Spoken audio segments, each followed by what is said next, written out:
পর্যন্ত আইআর থেকে এই ফ্যাসিস্টদেরকে বের করা না হচ্ছে, বহিষ্কার করা না হচ্ছে, ততদিন পর্যন্ত আমাদের আন্দোলন চলবে।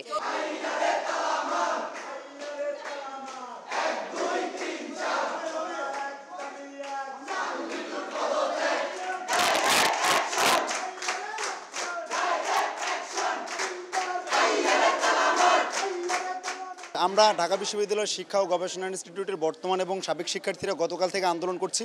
আপনারা ইতিমধ্যে অবগত আছেন, এই ইনস্টিটিউটের বর্তমান পরিচালক ওয়াহিদুজ্জামান চান, সে নোয়াখালী বিজ্ঞান ও প্রযুক্তি বিশ্ববিদ্যালয়ের সাবেক ভিসি থাকা অবস্থায় তার বিরুদ্ধে দুর্নীতি, স্বজনপ্রীতি, যৌন কেলেঙ্কারি, নিয়োগ বাণিজ্য সহ নানাবিধ দুর্নীতির অভিযোগ রয়েছে এবং আইআরে থাকা অবস্থায় সে শিক্ষক নিয়োগের ক্ষেত্রে দুর্নীতি, স্বজনপ্রীতি এবং ঢাকা বিশ্ববিদ্যালয়ে সে নানান ধরনের দুর্নীতির অভিযুক্ত।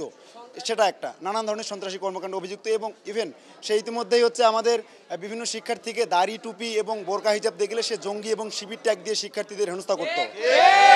এই শিক্ষা ও গবেষণার আরেকজন শিক্ষক ডক্টর মাহবুবুর রহমান লিটু, সেও শিক্ষক হিসেবে তাকে আমরা কোয়ালিফাইড মনে করি না। সে শিক্ষার্থীদেরকে নানান ধরনের হেনস্থা করতো, দাড়ি, টুপি এবং বোরকা হিজাব দেখলে নানান ধরনের শিবির এবং জঙ্গি ট্যাগ দিত। সে ঠিকমতো পড়াতেও পারে না এবং ব্যক্তিগত শত্রুতার জের ধরে সে শিক্ষার্থীদেরকে কম মার্ক দিত এবং ফেল করানোর রেকর্ড পর্যন্ত আছে। আমরা এই দুইজন শিক্ষককে আমরা আলটিমেটাম দিয়েছিলাম আজকে দুপুরে 1টা পর্যন্ত তাদের পদত্যাগ করার। তারা যেহেতু পদত্যাগ করেনি, আমরা এখন পুরো আইআরে তালা দিয়ে আমরা অসহযোগ আন্দোলনে চলে যাচ্ছি। আমরা এই দুইজন শিক্ষকের অবিলম্বে ঢাকা বিশ্ববিদ্যালয় থেকে অপসারণ চাই। শুধুমাত্র তাই নয়, তারা যে দুর্নীতির অভিযুক্ত, সকল অভিযোগ নিরপেক্ষ তদন্ত করার মাধ্যমে তাদের বিচার করতে হবে। ধন্যবাদ।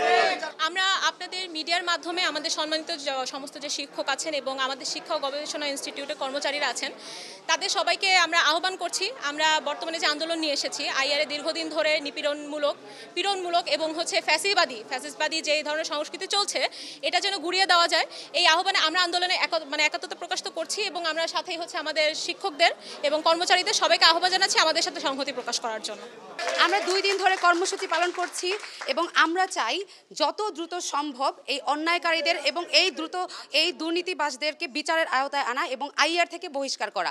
যতক্ষণ না পর্যন্ত আইআর থেকে এই ফ্যাসিস্টদেরকে বের করা না হচ্ছে, বহিষ্কার করা না হচ্ছে, ততদিন পর্যন্ত আমাদের আন্দোলন চলবে।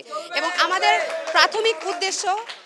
প্রাথমিক উদ্দেশ্য হলো, যেহেতু ওয়াহিদুজ্জামান চান এবং মাহবুবুর রহমান লিটু তারা সরাসরিভাবে দুর্নীতির সাথে জড়িত এবং অন্যায় অবিচারের সাথে জড়িত, এজন্য আমাদের প্রাথমিক উদ্দেশ্য হচ্ছে আমরা আইআর থেকে প্রথমে তাদেরকে বহিষ্কার করব, তারপর পর্যায়ক্রমে যারা অন্যান্য যেই শিক্ষক আমাদের এই দুর্নীতির সাথে জড়িত আছে তাদেরকেও আইআর থেকে অপসারণ করা হবে। যতদিন পর্যন্ত অপসারণ না করতে পারছি, ততদিন পর্যন্ত আমাদের এই আন্দোলনে আমরা দৃঢ়ভাবে প্রতিজ্ঞ এবং অবস্থান করব।